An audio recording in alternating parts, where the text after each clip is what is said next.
नमस्कार दोस्तों, स्वागत है आपका हमारे इस द हिंदू और दैनिक जागरण के न्यूज़ एडिटोरियल के अंदर। आज 22 जून है। चलिए शुरू करते हैं। और अगर आप चैनल पर नए हैं तो प्लीज़ चैनल को सब्सक्राइब कर लीजिए। साथ ही साथ अगर आप वीडियो में किसी प्रकार की सुधार की आवश्यकता है तो आप प्लीज़ ज़रूर बताएं, हम उस सुधार को ज़रूर करेंगे। और अगर आपको ये PDF डाउनलोड करनी है तो हमारे टेलीग्राम ग्रुप को ज्वाइन कर सकते हैं। चलिए शुरू करते हैं। तो पहला जो हमारा जो एडिटोरियल है वो हमारा द हिंदू से संबंधित है। तो अभी क्या थे, इस आर्टिकल के अंदर जैसे नेपाल के जो प्रधानमंत्री थे वो भारत यात्रा पर आए थे पिछले हफ्ते।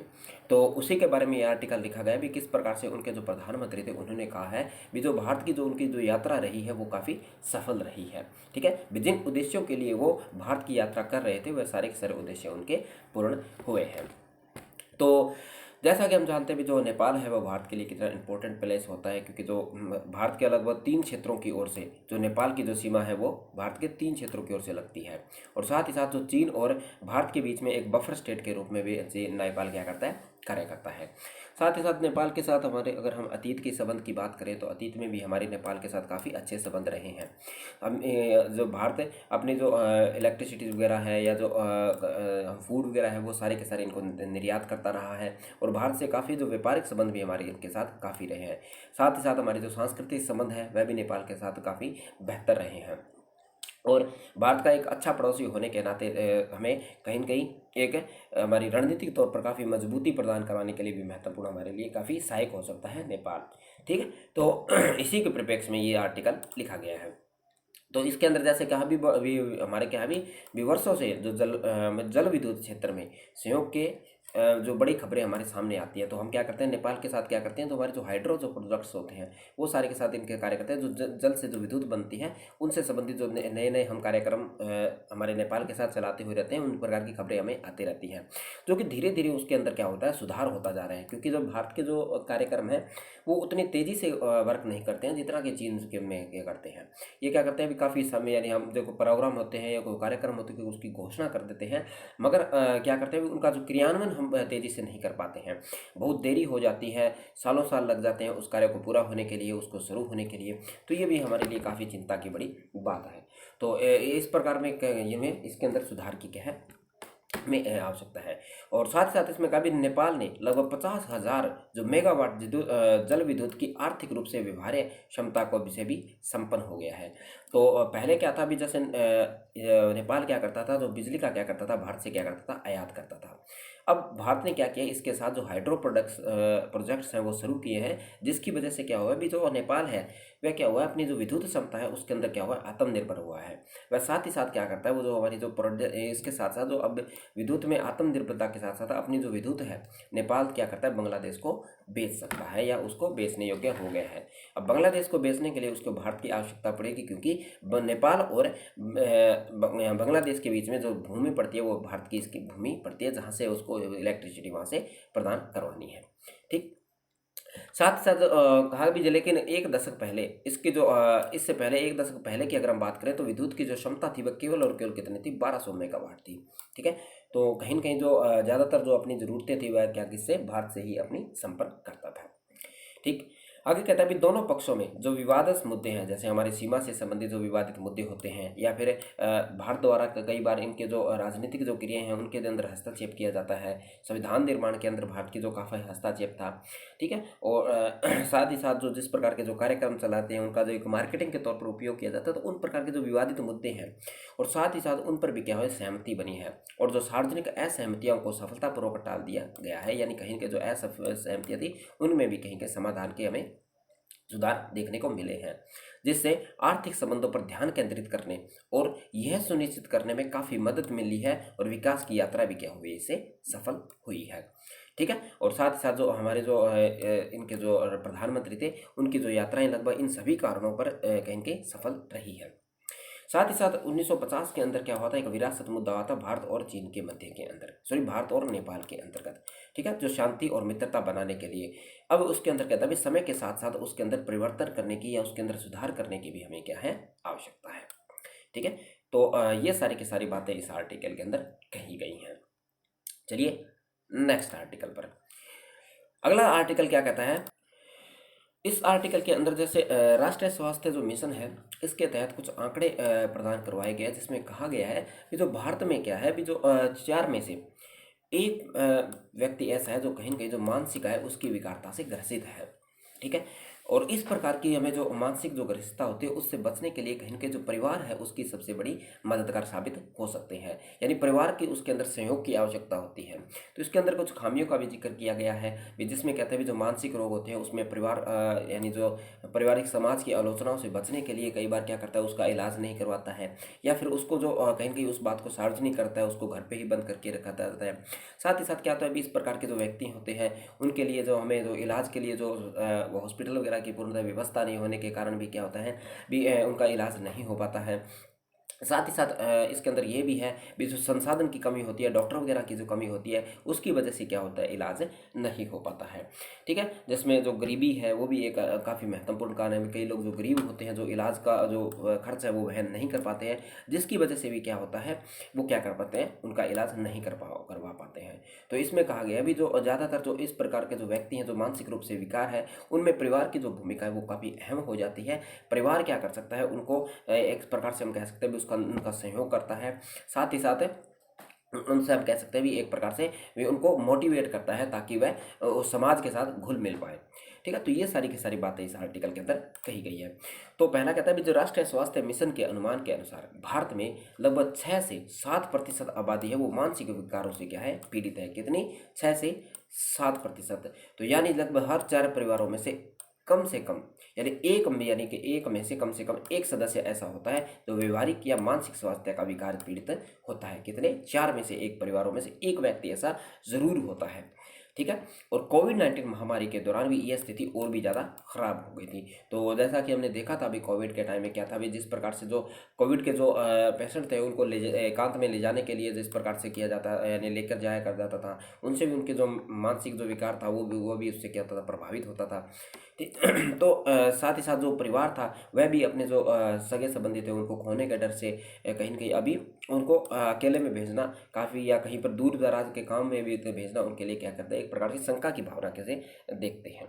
ठीक है? और कहीं कहीं हमारे जो इसमें जैसे परिजनों को खोने का जो डर है, साथ ही साथ जो वित्तीय कठिनाइयाँ होती हैं और भविष्य के बारे में किसी भी प्रकार की अनिश्चितता के बारे में भी कहीं न कहीं इससे क्या करते हैं, एक प्रकार से जो संकोच करते हैं कहीं पर भी, उनको इस प्रकार के इलाज वगैरह या सामाजिक क्षेत्रों में तनाव एक स्तर पर बढ़ता जाता है। ठीक। आगे इसके अंदर कहता है भी इसमें अधिकतर मामले किसके हैं, या तो अज्ञानता के हैं या सामाजिक कलंक के हैं। ठीक है? या तो हमें इस चीज़ के बारे में ज्ञान ही नहीं है। ठीक है? या फिर दूसरा होता है भी हम जो समाज होता है वो, या सामाजिक जो कलंक होता है उसके कारण हम क्या करते हैं, उनका इलाज नहीं करवाते हैं, ताकि हमें कहीं ऐसा ना हो भी जो हमारे जो परिवार है या जो समाज है उसको एक घृणा की दृष्टि से देखे या एक पागल की दृष्टि से देखे। तो इस प्रकार की हम इससे बचने के लिए भी क्या करते हैं, हम इस प्रकार से उनका इलाज नहीं करवाते हैं। और भारत में 90% से अधिक मनोरोगी जो मनोरोगी होते हैं वो अपने परिवार के साथ ही रहते हैं। तो जितने भी जो मानसिक रूप से विकार जो व्यक्ति होते हैं वो ज़्यादातर अपने परिवारों के साथ रहते हैं। तो ऐसे में परिवार की जिम्मेवारी और ज़्यादा बढ़ जाती है। ठीक। आगे इसमें कहता है भी भारत लगभग 43 सरकारी मानसिक स्वास्थ्य संस्थान है। तो भारत में कितने हैं, 43 ऐसे सरकारी संस्थान हैं जो कि मानसिक विकारों को देखते हैं। इसमें लगभग 3800 मनोचिकित्सक, यानी जो कि मानसिक समस्या से संबंधित जो हमारे जो डॉक्टर्स होते हैं, और जो इसके साथ भी जो 900 जो निदानिक मनोवैज्ञानिक जो यानी एक प्रकार से जो हम कह सकते हैं भी विशेषज्ञ है इसके अंदर है। अगर हम बात करें तो प्रत्येक 4 लाख रुपए जो हमारे जो डॉक्टर है प्रत्येक 4 लाख जनसंख्या के ऊपर है, और 16 लाख नागरिकों के ऊपर केवल एक हमारा मनोवैज्ञानिक है, यानी एक प्रकार का एक साइकेट्रिक्स है। तो कहीं न कहीं डॉक्टरों की कमी की वजह से भी उनका इलाज सही से नहीं हो पाता है। ठीक। आगे कहता है भी हालांकि निजी स्वास्थ्य जो मानसिक स्वास्थ्य के संस्थान होते हैं भी उसको कुछ क्या है, प्रोत्साहन दे रहे हैं, यानी जो निजी संस्थान होते हैं वो इस प्रकार के जो इलाज है वो करने के अंदर सक्षम हो रहे हैं। लेकिन जो उनकी जो सेवाएं होती है या वो क्या होती है, काफ़ी महंगी होती है, जिसकी वजह से जो गरीब लोग होते हैं वो उनकी सेवाओं तक नहीं पहुंच पाते हैं, और इस प्रकार की जो बीमारियां होती है उससे और ज़्यादा जकड़न की स्थिति में आ जाते हैं। कई लोगों की इससे जो पहुंच होती है वो भी परे होती है, यही बात है भी वो वहाँ तक नहीं पहुंच पाते हैं। भारत में प्रमुख चिकित्सा जो चिकित्सक जो बीमा सेवा कंपनियां, तो जो बीमित कंपनियां होती है बीमा की, वह भी क्या करती है, जो मानसिक विकार की जो बीमारियां होती है उसको क्या करती है, बाहर रखती है। ठीक है, तो बीमा कवरेज के अंतर्गत भी जो मानसिक बीमारियां उनको नहीं रखा जाता है, जिसकी वजह से क्या होता है भी जो बीमा कंपनियों द्वारा भी इसकी मदद है हमें नहीं मिल पाती है। ठीक, आगे इसके अंदर कहता है जो मानसिक स्वास्थ्य देखभाल अधिनियम 2017 के अंदर पारित किया गया था ने बीमा कवरेज के लिए शारीरिक विकारों के समान ही मानसिक विकारों के इलाज के लिए भी अधिदेश जारी किया था। तो इस अधिनियम के तहत जिस प्रकार से जो शारीरिक हमें जो किसी प्रकार का विकार होता है या किसी प्रकार का हम कह सकते हैं एक प्रकार से जो बीमारी होती है, उसके साथ साथ जो मानसिक बीमारियां होती है उसको भी इसके अंतर्गत शामिल किया था, जो कि एक कारण हम कह सकते हैं जो सुधारात्मक कदम माना जा सकता है। ठीक है, तो ये सारी की सारी बातें इस आर्टिकल के अंदर कही गई है भी जो कहीं के जो मानसिक विकार है उसको कम करने से संबंधित। ठीक है, तो ऐसे में क्या होगी, तो परिवार की जो जिम्मेवारियां हैं वो जो और ज़्यादा बढ़ जाती हैं, जिसकी वजह से क्या होती है भी उनको मोटिवेट करने के लिए या फिर उनको समाज में बनाए रखने के लिए इस प्रकार से वह क्या करती हैं, उनको कंट्रोल कर सकती हैं। ठीक है, तो चलिए नेक्स्ट आर्टिकल पे। अगला आर्टिकल है वो हमारा दैनिक जागरण से संबंधित है। कहता है वैश्विक बाजार में पहुंच बढ़ाता हमारा भारत। वैश्विक व्यापार में मतलब जिस भारत का जो निर्यात है वो दिनों दिन क्या है, बढ़ता हुआ जा रहा है। तो ये कैसे हमें इस बारे में पता चला, तो ये भी क्या था, ये भी हाल ही के अंदर S&P किसकी S&P ग्लोबल विनिर्माण क्रय प्रबंधन सूचकांक जारी किया गया है, जिसके आधार पर हमने विनिर्माण क्षेत्र में हमारी जो सकारात्मक जो तस्वीर है या सकारात्मक हमारी जो परिणाम है वो हमें देखने को मिले हैं। यह रिपोर्ट ज़्यादा महत्वपूर्ण इसलिए हो जाती है क्योंकि जो रूस और यूक्रेन युद्ध के कारण जो वैश्विक स्तर पर जो आर्थिक जो मंदी थी या प्रतिकूल हमारी जो दशाएं थी वो क्या थी, काफ़ी प्रतिकूल थी। ऐसी स्थिति के अंदर क्या हुआ, भारत की जो स्थिति है वो काफ़ी बेहतर इसके अंदर दर्शाई है। और यह क्या कहता है भी हर देश में महंगाई एवं ऋण के जाल से निकलने के लिए जूझ रहा है, उसके बारे में ये क्या करता है, जानकारी दे रहा है। इसके विपरीत परिस्थितियों पे जो PMI रिपोर्ट देश के उद्योगों के लिए अनुकूल आर्थिक माहौल की कहानी कह रहा है, यानी जो ये क्या कर रहा है भी उसके जो किस प्रकार का जो देश है वो अपनी जो आर्थिक जो परिस्थितियाँ है उससे निकलने में कितना क्या है सक्षम है, उसके बारे में ये बताता है। ठीक है, इसके अंदर कहा भी जो भारतीय अर्थव्यवस्था में अप्रत्याशित रूप से पिछले वित्तीय वर्ष में कितनी जो 7.2% की वृद्धि दर रही थी, जबकि जो एजेंसियां वगैरह थी उन्होंने जो अनुमान लगाया था वह लगभग कितना लगाया था, 6 से 6.5% के आसपास ये अनुमान लगाया था। ठीक है, तो उन्होंने कहा था केवल और केवल इतनी ही होगी, जबकि भारत की जो प्रतिशत थी वह 2.7% की हमारी ग्रोथ रेट रही थी। ठीक है, और ये जो हमारी जो रिपोर्ट थी ये कहेंगे रोजगार या फिर मिलने वाले जो ऑर्डर होते हैं, जो उत्पादन होते हैं, स्टॉक होते हैं, उनकी जो डिलीवरी होती है उसके आधार पर ये रिपोर्ट तैयार की जाती है। इस रिपोर्ट के अनुसार भारत का जो सूचकांक जो मई में 31 महीनों के उच्च स्तर पर रहा है, जो कि 50.7 पर पहुंच गया। तो कितना रहा ये लगभग यानी जो पिछले 31 महीनों में सबसे ज़्यादा रहा है। और ये कहीं न कहीं ये हो सकता है भी वैश्विक स्तर पर जो हमारे जो ये अमेरिका से की जाए तो पिछले वर्ष की तुलना में ये कहीं न कहीं निमन रहा है, और ऐसी ही स्थिति लगभग किसकी रही है, चीन की रही है। ठीक है, जबकि हम अक्टूबर 2020 की बात करें तो विनिर्माण क्षेत्र में भारत के जो स्तर था वह काफ़ी उच्च रहा था। ठीक है, और भारत के उत्पादन की मांग घरेलू स्तर के साथ साथ अंतर्राष्ट्रीय स्तर पर भी क्या दिनों दिन बढ़ती हुई जा रही है। तो भारत का उत्पादन है उसकी गुणवत्ता को देखते हुए, साथ ही साथ उसकी अनुकूलता को देखते हुए भारत का जो बाजार है उसके साथ साथ अंतर्राष्ट्रीय स्तर पर भी हम क्या करते हैं, इसका निर्यात कर रहे हैं। ठीक, एक सेकेंड। तो इससे क्या है भी न सिर्फ आर्थिक विकास की बढ़ोतरी होगी, साथ ही साथ हमारे यहाँ रोजगार के अवसर भी दिनों दिन बढ़ते जाएंगे। ठीक है, और ये रिपोर्ट भी बताती है भी जो रोजगार वृद्धि दर है वो भी पिछले हमारे जो 6 महीनों के अंदर काफ़ी उसके अंदर सुधार हुआ है और काफ़ी कुछ इसके अंदर उच्चतर ये रही है। ठीक है, और हम कहते हैं भी इससे क्या होता है भी बाजार के जो निवेशकों के लिए ये क्या इस प्रकार की जो अर्थव्यवस्था होती है वो कहीं ना कहीं आकर्षक का केंद्र भी बनी रहती है, जिसके अंदर क्या होता है निवेशक ज़्यादा से ज़्यादा क्या करते हैं, निवेश करने की सोचते हैं। आगे इसके अंदर जैसे जो हमारा जो विनिर्माण क्षेत्र है उसके अंदर जैसे मोबाइल फ़ोन है या फिर लग्जरी आइटम्स है, ऑटोमोबाइल से संबंधित हमारी जो भी वस्तुएं हैं इत्यादि के अंदर जो भारत में स्थापित करने के लिए विदेशी जो निवेशक है कहीं ना कहीं इसकी ओर क्या हो रहे हैं, आकर्षित होते जा रहे हैं। ठीक, इससे जैसे इंजीनियरिंग क्षेत्र है, रासायनिक क्षेत्र है, फार्मास्यूटिकल क्षेत्र है, या जो जितने भी हमारे जो टिकाऊ क्षेत्र है उसके तहत क्या हो रहे हैं, निवेश के अंदर लोग हमारे जो निवेशक है वो क्या हो रहे हैं, इससे और ज़्यादा आकर्षित हो रहे हैं। ठीक है, इसके अंदर जैसे Indian circular and electronic association के अनुसार तो कहती है अभी भारत में 2025 तक लैपटॉप और टैबलेट निर्माता क्षमताओं को 10,000 करोड़ रुपए तक बढ़ाने की इसके अंदर क्या है, संभावनाएं हैं। ठीक है, तो हम कह सकते हैं भी जो विदेशी जो निवेशक है वो इस क्षेत्र में आना कितना पसंद कर सकते हैं।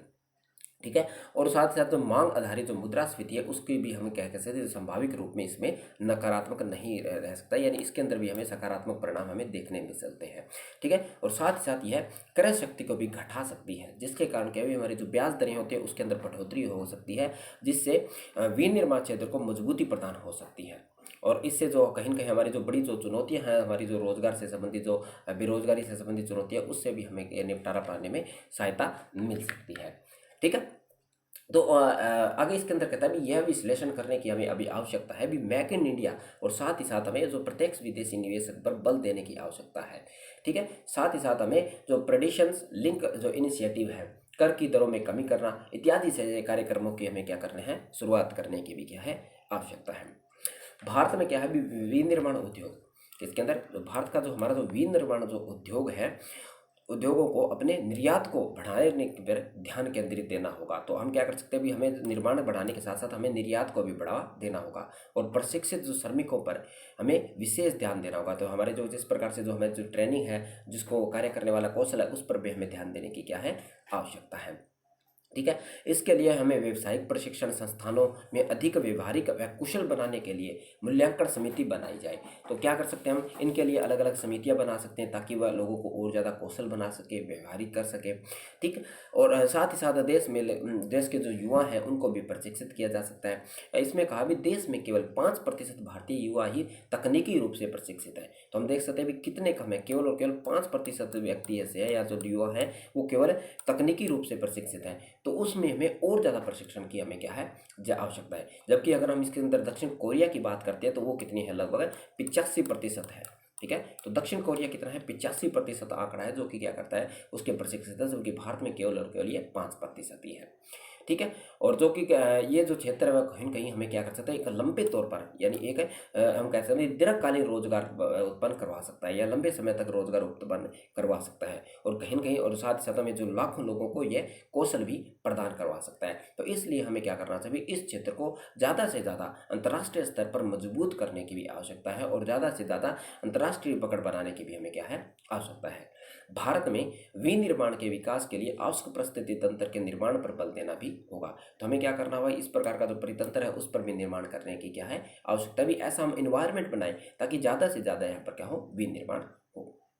ठीक है, मांग और उत्पादन में तेजी से वृद्धि की जा सके, लॉजिस्टिक क्षेत्र विशेषकर परिवहन क्षेत्र की जो अपर्याप्त सुविधा है उनकी गुणवत्ता में सुधार किया जा सके, बुनियादी ढांचे को मजबूत किया जा सके। तो ये सारे के सारे कार्य हम कर सकते हैं जो कि भारत के को कहीं के जो निर्माण हब के रूप में विकसित किया जा सकता है, और सकारात्मक रूप में इसको आगे बढ़ाया जा सकता है।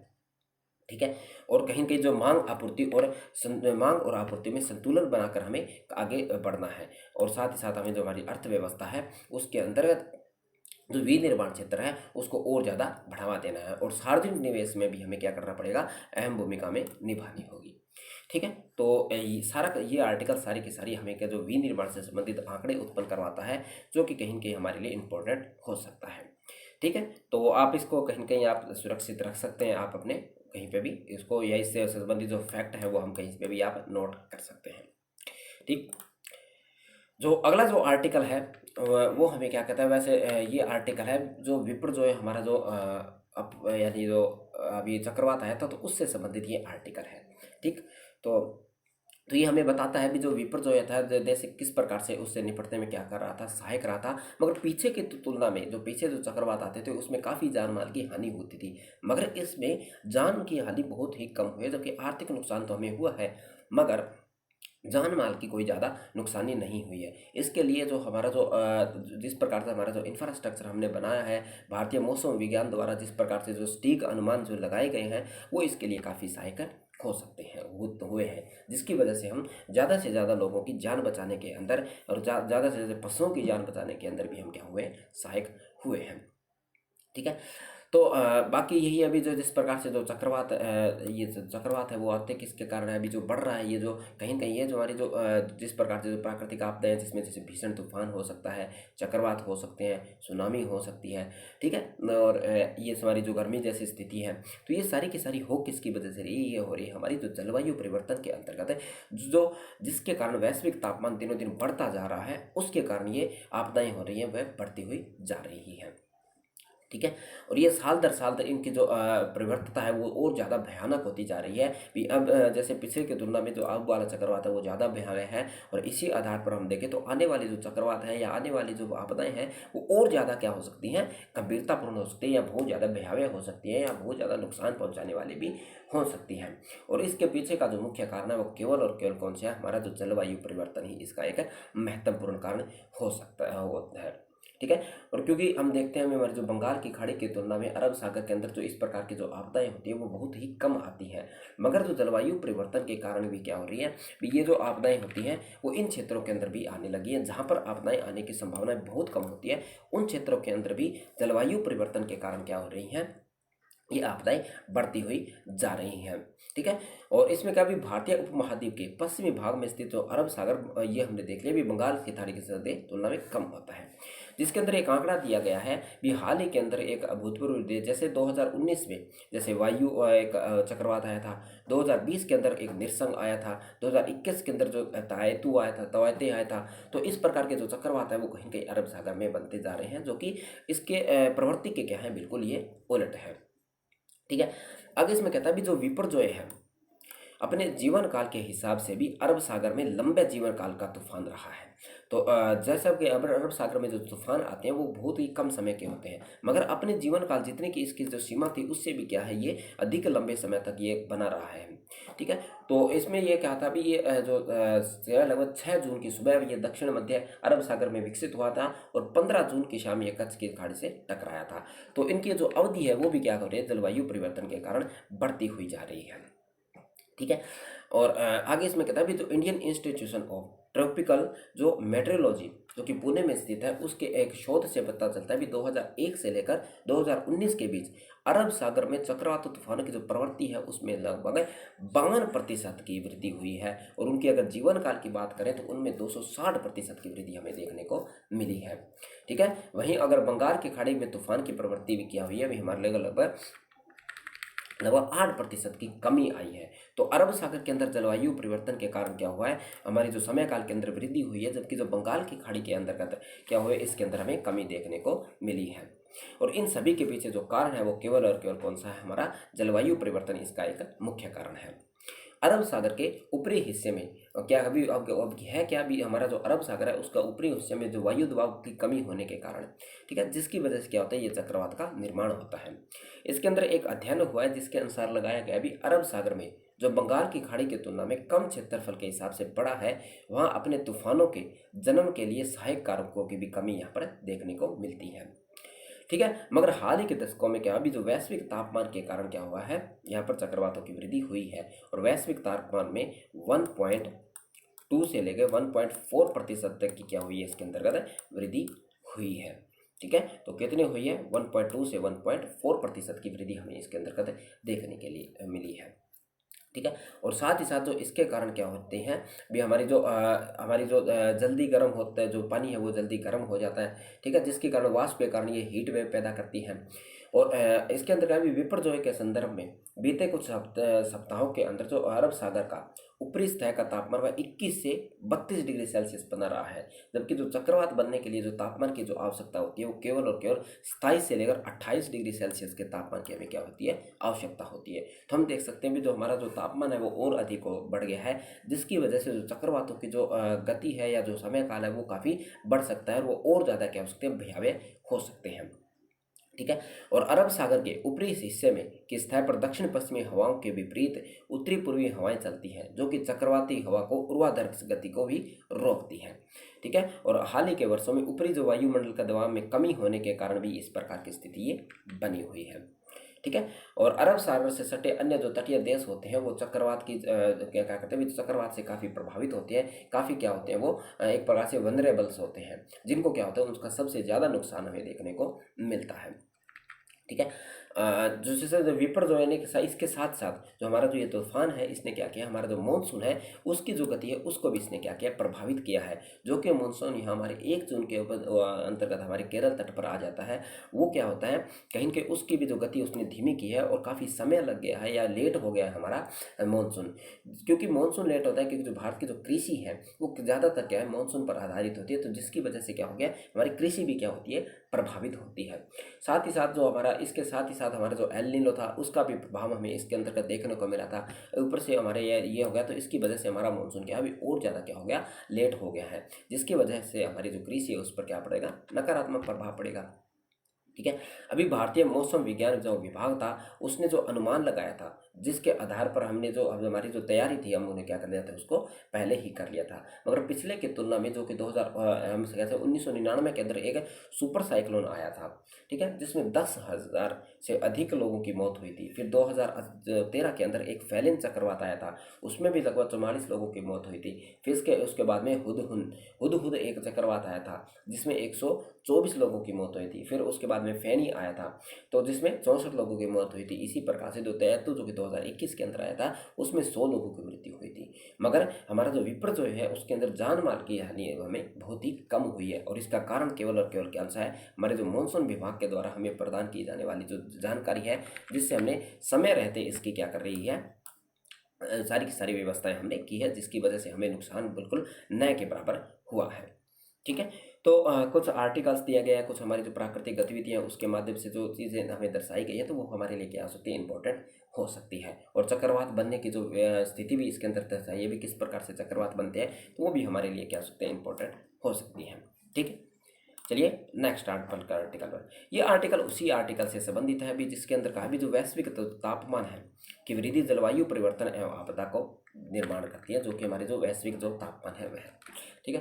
तो वही लगभग बात की गई इसके अंदर, जैसे बात की गई है जैसे environment panel on climate change की एक रिपोर्ट आई है हाल ही के अंदर, जिसका नाम है सिंथेसिस रिपोर्ट के मुताबिक वर्ष 2011 से 2020 के बीच में जो हमारा जो वैश्विक तापमान है उसमें 1.1 डिग्री सेल्सियस की वृद्धि हुई है। किसके बीच में, केवल और केवल 2010 से लेकर 2020 के बीच में। ठीक है। जो कि 1850 से लेकर 1900 के बीच की कुल वृद्धि दर से भी क्या है, अधिक है। यानी जो लगभग 150 वर्षों की जो हमारी जो समय काल है उससे भी ज़्यादा हमने 10 साल के अंदर क्या करी है, वृद्धि कर ली है। इसके कुछ मुख्य जो जवाबदेही है, जो मुख्य कारण है, वो ग्रीन हाउस गैसेज को बताया है। जो हमारी जो ग्रीन हाउस गैसेज है वो क्या कर रही हैं, इस जो प्रभाव है उसको ये बढ़ाती जा रही है। ठीक है। जो कहीं न कहीं क्या करती है, जो हमारी जो आपदा है उनको बढ़ाती जा रही है। ठीक है। उनका जो प्रभाव है उनको बढ़ाती है, उनका पैमाना है उनका बढ़ा, उसके यानी जो प्रभाव है उनमें भी क्या करती है, बहुत ज़्यादा मात्रा में यानी वृद्धि करती है। भूभाग पर तापमान में वृद्धि से जो बर्फ है हमारी वो भी पिघल रही है, जिसकी वजह से क्या हो रहा है, हमारे जो ग्लेशियर है उनके पे वो भी पिघल रहे हैं, जिसकी वजह से क्या होता है भी हमारे जो समुद्र का जो स्तर है वो भी दिने दिन बढ़ता हुआ जा रहे हैं। इससे जंगल की जो आग है उससे बढ़ता जा रहा है, सूखे की स्थिति आ रही है, बाढ़ की स्थिति आ रही है, हीट वेव को जन्म दे रही है। तो हम देख सकते हैं जो ग्रीन हाउस गैसेज होती हैं वो कितना कहीं से प्रभाव हो सकती है हमारे लिए। ठीक है। और बीती शताब्दी में औसत से लगभग 0.69 डिग्री सेल्सियस क्या है, अधिक है, जो अत्यधिक जल वर्षा और हीट वेव पैदा करती है। ठीक है। और जलवायु का एक प्रभाव कौन सी को, हमारी जो जेट स्ट्रीम्स होते हैं उन पर भी ये पड़ता है, जो कि कहीं कहीं हमारी जो मानसून होते हैं उसको क्या करते हैं, प्रभावित करते हैं। और जैसा कि जाता है भी हमारी जो कृषि अर्थव्यवस्था है केवल और केवल वो जो मानसूनी वर्षा है उस पर क्या होती है, आधारित होती है। ठीक है। और इसमें कहा भी जो विश्व मौसम विज्ञान संगठन द्वारा अभी हाल ही के अंदर आंकड़े जारी किए गए, जिसमें 1970 से लेकर 2021 के बीच जलवायु, मौसम और जल संबंधित घटनाओं में विश्व भर में 12,000 आपदाएं आई है। तो कितनी, लगभग 1970 से लेकर लगभग 2021 के बीच में 12,000 तक की आपदाएं आज तक आई है। तो ये किसके द्वारा आंकड़ा जारी किया गया है, विश्व मौसम विज्ञान संगठन के द्वारा, जिसमें लगभग बहुत सी मृत्यु यानी 20 लाख लोगों तक की मृत्यु हुई है, और हमें लगभग 4.3 ट्रिलियन डॉलर का आर्थिक हमें इसके अंदर नुकसान हुआ है। और इसमें जो ज़्यादातर नुकसान है वो 90% जो नुकसान है वो विकासशील देशों के अंतर्गत हुआ है, जिनके पास आपदा से निपटने से संबंधित क्या है, पूर्णतः संसाधन उनके अंतर्गत नहीं है। ठीक है। और इसमें जो ज़्यादातर जो भागीदारी है यानी 47% जो नुकसान हुआ केवल और केवल किसको है, एशिया को हुआ है। ठीक है, तो भारत हम और एशिया के अंतर्गत ही भारत आता है और भारत को भी इसका काफ़ी नुकसान हुआ है। ठीक